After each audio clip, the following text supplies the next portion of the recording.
श्री स्वामीनारायण भगवान की जय। तो आपका कहना है कि मृत्यु आपके मठ में प्रवेश नहीं कर सकती? क्या आपकी दीवारें या किवाड़ मृत्यु को रोक सकते हैं? मृत्यु को तो कोई नहीं रोक सकता मेरे बच्चे। यदि मृत्यु को कोई नहीं रोक सकता, तो उसे डरने का कारण क्या? जीवन से मोह ही भय का कारण है। जहाँ मोह नहीं, वहाँ भय नहीं। महंत जी बाल योगी से प्रभावित हुए, लेकिन अगर उन्हें अंदर आना स्वीकार न था, तो महंत जी भला क्या करते? बालक की मौत निश्चित थी।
भय नहीं, सिर्फ प्रेम ही नीलकंठ का एकमात्र प्रतिभाव था।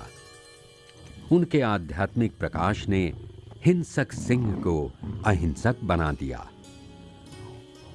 नीलकंठ भीतर से शांत थे, इसलिए बाहर भी उनके आसपास शांति व्याप्त हो जाती थी।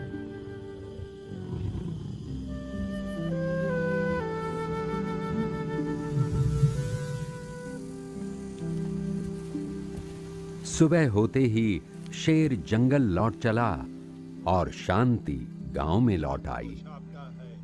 ग्रामवासियों ने नीलकंठ को श्रीपुर में ही रहने के लिए प्रार्थना की। नीलकंठ ने समझाया कि रोजाना जिंदगी के छोटे मोटे डर हों या मौत का डर, उससे मुक्त होने के लिए आत्मशक्ति की जरूरत है।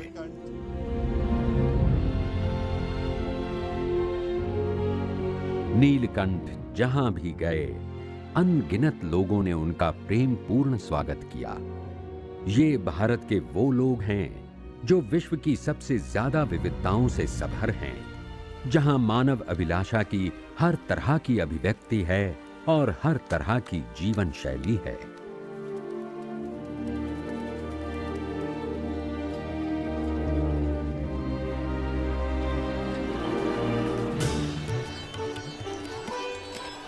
विश्व की सर्वप्रथम लोकतांत्रिक परंपराओं का जन्म हुआ था भारत में। इसका मूल है पवित्र वेदों में, जो सिखाते हैं कि सभी लोग मिलजुल कर जी सकते हैं, अनेकता में भी एकता हो सकती है। आज भारत अलग अलग धर्मों, परंपराओं और पृष्ठभूमि के 100 करोड़ से अधिक लोगों का घर है।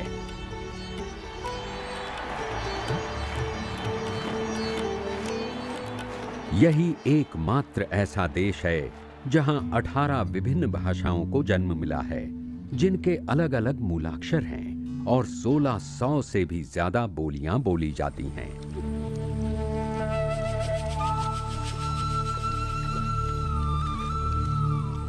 लेकिन नीलकंठ के लिए जीवन का सही मर्म शब्दों में नहीं था, किंतु जीव प्राणी मात्र के प्रति प्रेम की मूक भाषा में था।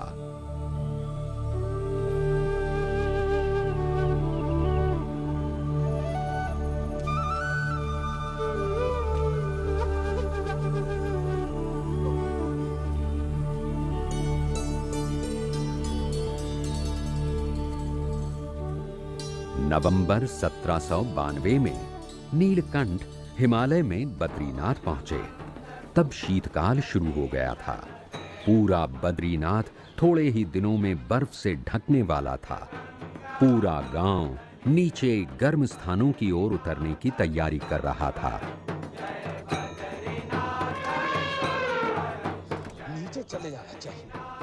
मंदिर के पुजारी ने बाल योगी नीलकंठ को अपने साथ चलने की विनती की, लेकिन नीलकंठ का लक्ष्य हिमालय में योग साधना और ध्यान करना था। पुजारी ने उन्हें चेतावनी देते हुए कहा कि पृथ्वी पर कोई भी स्थान मानव जीवन के लिए इतना कठिन नहीं जितना दिसंबर में हिमालय। बाल योगी के जीवन के लिए चिंतित महंत ने पूछा कि इतनी कठिन यात्रा वे किस लिए कर रहे हैं? मेरी यात्रा कल्याण के लिए है।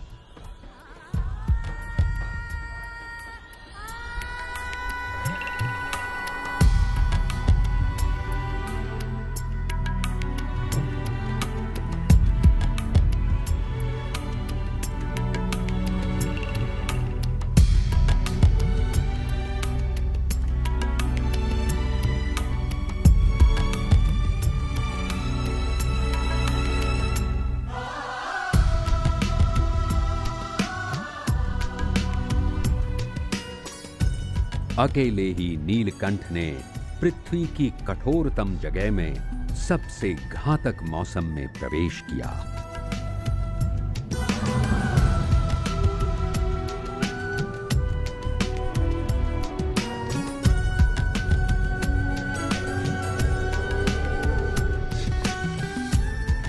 उनके सामने हिमालय के दुनिया के सबसे ऊंचे 30 में से 29 पर्वत शिखर थे, जिसमें महान एवरेस्ट भी था, 29,000 फीट से भी ज्यादा ऊंचा।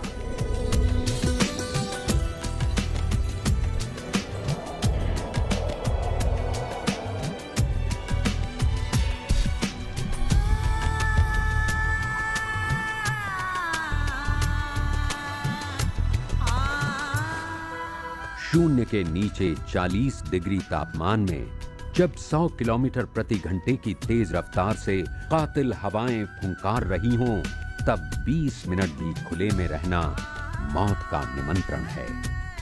किंतु नीलकंठ नंगे पांव खुले शरीर कैसे जीवित बच गए, ये आज तक एक रहस्य बना हुआ है। भयानक बर्फीली घाटियों को पार करके नीलकंठ ने दर्शन किए पवित्र शिखर कैलाश के।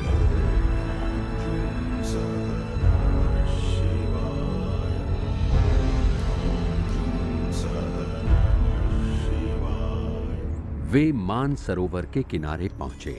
ये पृथ्वी की सबसे ऊंची झीलों में से एक है और भारत की 4 महान नदियों का स्रोत।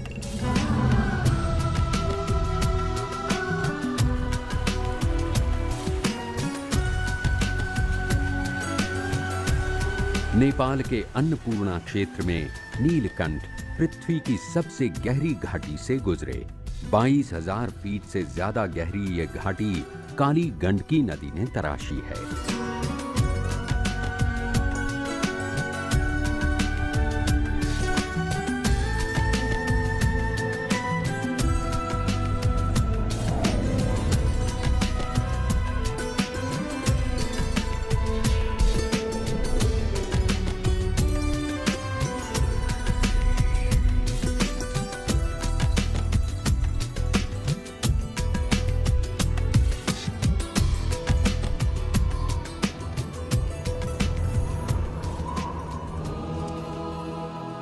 पर्वतों की ऊंचाइयों में नीलकंठ मुक्तिनाथ पहुंचे। यहां भगवान विष्णु का एक अति प्राचीन मंदिर है। इसके चारों ओर भगवान के 108 नाम के प्रतीक स्वरूप 108 पवित्र जल धाराएं बह रही हैं।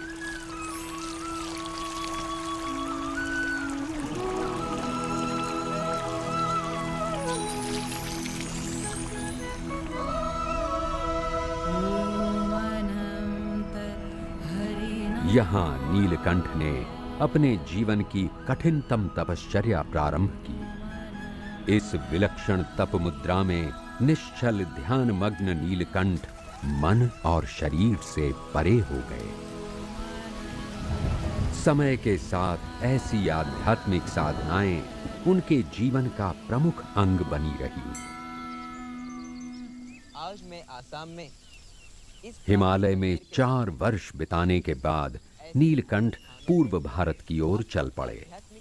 उनके वचनों को सुनने शहरों में लोगों की भीड़ उमड़ पड़ती थी। धर्म स्थानों में जाकर नीलकंठ लोगों को अंधविश्वास और अंधश्रद्धा से मुक्त करके उनमें सच्ची भगवत श्रद्धा सुदृढ़ कराते रहे।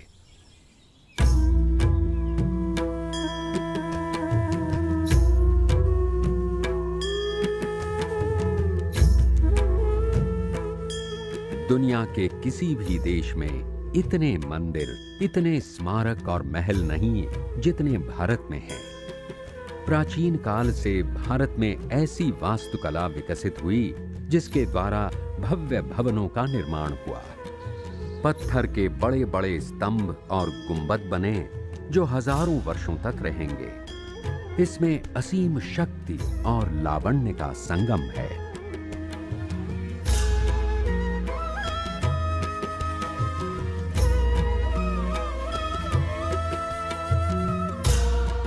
मनोरम कलाकृतियां जिनकी रचना प्राचीन भारत की मूर्तिकला ग्रंथों के अनुसार हुई है, जिन्हें युगों से अनगिनत शिल्पकारों ने हाथों से तराशा है।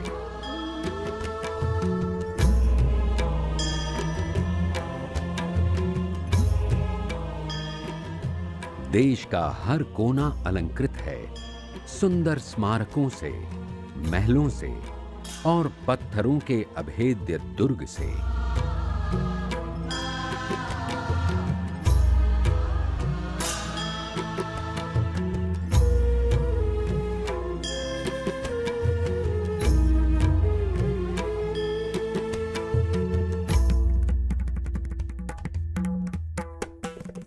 यहां कई श्रद्धा स्थान हैं। भारत मंदिरों, गिरिजाघरों, मस्जिदों और शिवालयों का एक पुष्प गुच्छ है। युगों से कला की विभिन्न परंपराएं यहां फली फूली। सुंदरता की ऐसी पच्चीकारी जो शायद और कहीं नहीं देखी जा सकती।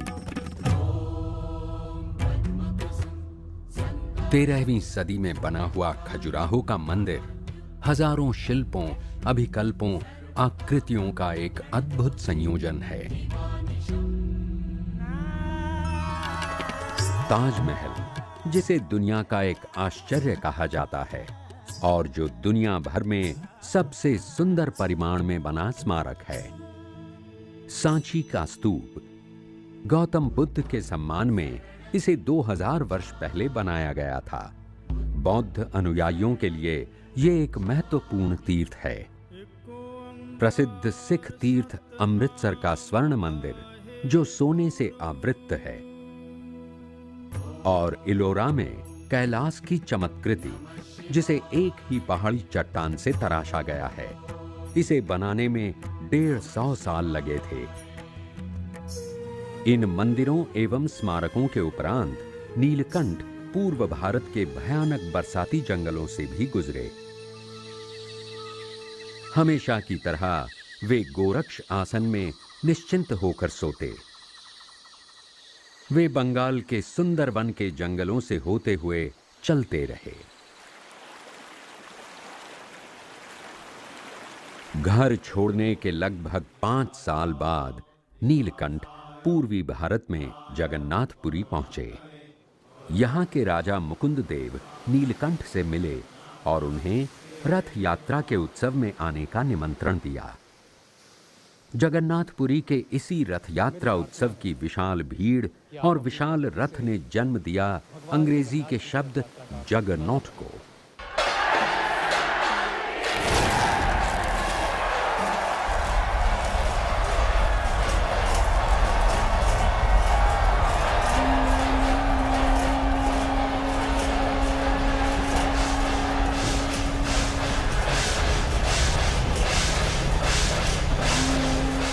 पच्चीस 2500 वर्ष पुराने इस उत्सव का दर्शन करने भारत के कोने कोने से कोई 10 लाख यात्री आते हैं।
भारत में उत्सव आध्यात्मिक आनंद की अभिव्यक्ति है, जो कभी संस्कृत मंत्रोच्चार से व्यक्त की जाती है।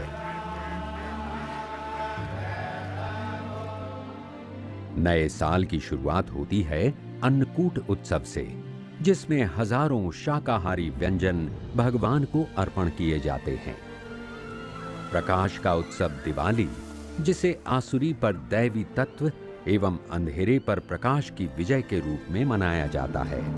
पूरा भारत जगमगाते दीपों और आतिशबाजियों के साथ आनंद से भर जाता है। और ये रंगों का त्योहार होली, चरम आनंद और हर्षोल्लास का अवसर।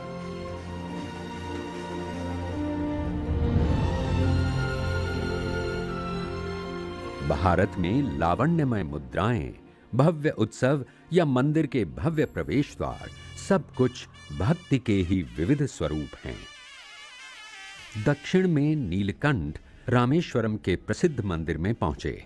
12वीं सदी में निर्मित इस मंदिर में लगभग 1 मील लंबी पत्थर की परिक्रमा है, जो दुनिया में सबसे लंबी है। भारत यात्रा करते करते नीलकंठ ने देखा कि भारत के लोग श्री स्वामीनारायण भगवान की जय।